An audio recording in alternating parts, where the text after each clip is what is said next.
Halo semuanya, nama saya Devina dari kelas SMA 2 Sekolah Carnegie. Hari ini saya akan membuat animasi untuk proyek pembelajaran PPKN. Topik yang akan saya bahas kali ini adalah tentang hak asasi manusia atau yang biasa disebut dengan HAM. Hak asasi manusia adalah hak dasar yang dimiliki oleh manusia sejak lahir. Berdasarkan Undang-Undang Nomor 39 Tahun 1999, pengertian hak asasi manusia adalah seperangkat hak yang melekat pada hakikat dan keberadaan manusia. Hak asasi manusia tidak bisa dibeli, diwariskan, dan diberikan kepada orang lain. Hak asasi manusia berlaku untuk semua orang tanpa memandang perbedaan suku, jenis kelamin, ras, agama, sosial, dan perbedaan politik. Tidak ada seorang pun yang punya hak untuk melanggar hak asasi orang lain, karena negara membuat hukum untuk melindungi HAM. Berikut adalah pengertian hak asasi manusia menurut para ahli.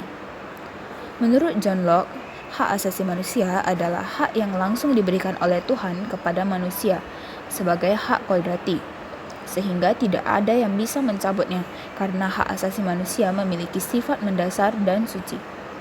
Menurut Miriam Budiarjo, hak asasi manusia adalah hak yang dimiliki setiap orang sejak lahir di dunia. Hak asasi manusia bersifat universal, tanpa membedakan suatu suku, ras, agama, maupun budaya. Macam-macam hak asasi beserta contohnya. Yang pertama, hak asasi pribadi atau personal rights. Hak asasi ini berhubungan dengan kehidupan pribadi setiap manusia.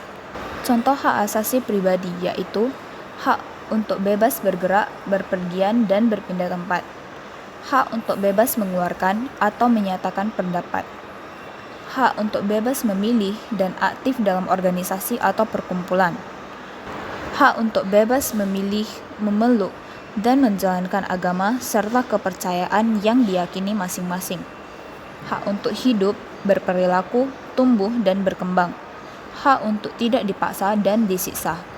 Yang kedua, hak asasi politik atau political rights. Hak asasi ini berhubungan dengan kehidupan politik. Contoh hak asasi politik yaitu hak untuk memilih dan dipilih dalam suatu pemilihan, hak untuk ikut serta dalam kegiatan pemerintahan, hak untuk membuat dan mendirikan partai politik serta organisasi politik lainnya, hak untuk membuat dan mengajukan suatu usulan petisi, dan hak untuk diangkat dalam jabatan pemerintahan. Yang ketiga, hak asasi hukum atau legal equality rights. Hak ini menjelaskan bahwa setiap manusia memiliki kedudukan yang sama di depan hukum dan pemerintahan. Contoh hak asasi hukum yaitu hak untuk mendapatkan perlakuan yang sama dalam hukum dan pemerintahan, hak untuk menjadi pegawai negeri sipil atau PNS, hak dalam mendapatkan dan memiliki pembelaan hukum dalam peradilan, serta hak untuk mendapatkan layanan dan perlindungan hukum. Yang keempat, hak asasi ekonomi atau property rights. Hak ini berhubungan dengan kegiatan manusia dan perekonomian. Contoh hak asasi ekonomi adalah hak untuk bebas melakukan kegiatan transaksi jual beli, hak untuk bebas mengadakan perjanjian kontrak, hak untuk bebas menyelenggarakan sewa menyewa dan utang piutang, hak untuk bebas memiliki sesuatu, hak untuk menikmati sumber daya alam, hak untuk memperoleh kehidupan yang layak, hak untuk meningkatkan kualitas hidup, serta hak untuk memiliki dan mendapatkan pekerjaan yang layak. Yang kelima, hak asasi peradilan atau procedural rights. Hak asasi ini menunjukkan bahwa setiap manusia diperlakukan sama dalam tata cara pengadilan. Contoh hak asasi peradilan yaitu hak untuk mendapatkan pembelaan hukum di pengadilan, hak atas persamaan perlakuan penggeledahan, penangkapan, penahanan, dan penyelidikan di muka hukum, hak untuk memperoleh kepastian hukum, hak untuk menolak digeledah tanpa adanya surat penggeledahan, serta hak mendapatkan perlakuan adil dalam hukum. Dan yang terakhir, hak asasi sosial budaya atau social culture rights. Hak asasi ini berhubungan dengan kehidupan bermasyarakat. Contoh hak asasi sosial budaya adalah hak untuk menentukan, memilih, dan mendapatkan pendidikan, hak untuk mendapatkan pengajaran, hak untuk mengembangkan budaya yang sesuai dengan bakat dan minat, hak untuk mengembangkan hobi, hak untuk berkreasi, hak untuk memperoleh jaminan sosial, serta hak untuk berkomunikasi. Pelanggaran hak asasi manusia. Menurut Pasal 1 Angka 6 Undang-Undang Nomor 39 Tahun 1999, pelanggaran hak asasi manusia adalah setiap perbuatan seseorang atau kelompok orang termasuk aparat negara, baik disengaja maupun tidak disengaja, atau kelalaian yang secara melawan hukum, mengurangi, menghalangi, membatasi, ataupun mencabut hak asasi manusia seseorang atau kelompok orang. Pelanggaran hak asasi manusia diklasifikasikan menjadi pelanggaran HAM berat dan pelanggaran HAM ringan. Contoh kasus pelanggaran HAM ringan adalah kelalaian puskesmas memberikan vitamin kadaluarsa kepada ibu hamil di Jakarta pada tanggal 23 Agustus 2021. Sedangkan salah satu contoh kasus pelanggaran HAM berat adalah kasus bom Bali pada tahun 2002 yang menewaskan ratusan orang. Pelanggaran HAM ringan. Pelanggaran HAM ringan adalah pelanggaran yang tidak mengancam nyawa seseorang tetapi tetap merugikan orang tersebut.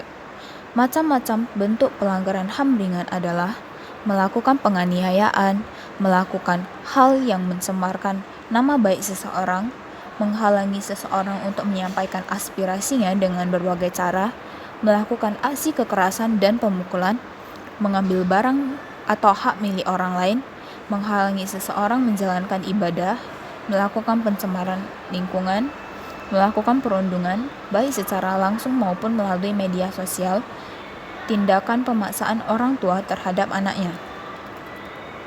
Pelanggaran HAM berat. Pelanggaran HAM berat adalah pelanggaran yang mengakibatkan timbulnya perbuatan pidana terhadap jiwa, raga, martabat, peradaban, dan sumber daya kemanusiaan. Menurut Undang-Undang Nomor 26 Tahun 2000, pelanggaran HAM berat terbagi menjadi dua, yaitu kejahatan genosida dan kejahatan terhadap kemanusiaan. Kejahatan genosida. Kejahatan genosida adalah setiap perbuatan yang dilakukan dengan maksud menghancurkan atau memusnahkan seluruh atau sebagian kelompok, bangsa, ras, etnis, dan agama.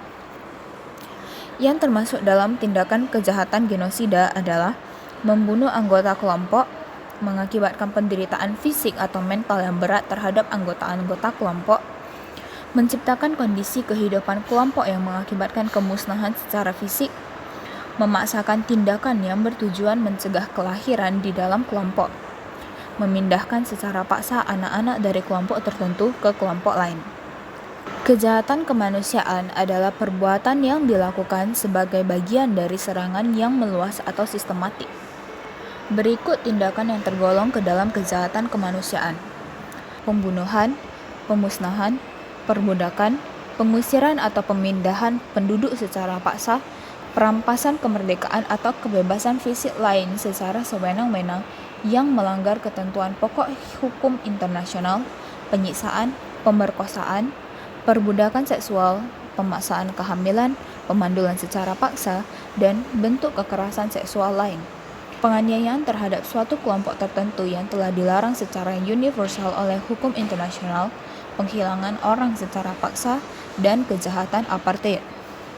Faktor penyebab terjadinya pelanggaran hak asasi manusia antara lain adanya kesenjangan sosial antara masyarakat, rendahnya toleransi dan tenggang rasa antar masyarakat, kurangnya pemahaman dan penegakan mengenai hak asasi manusia, lembaga penegak hukum kurang bekerja secara maksimal untuk mengusut pelanggaran hak asasi manusia.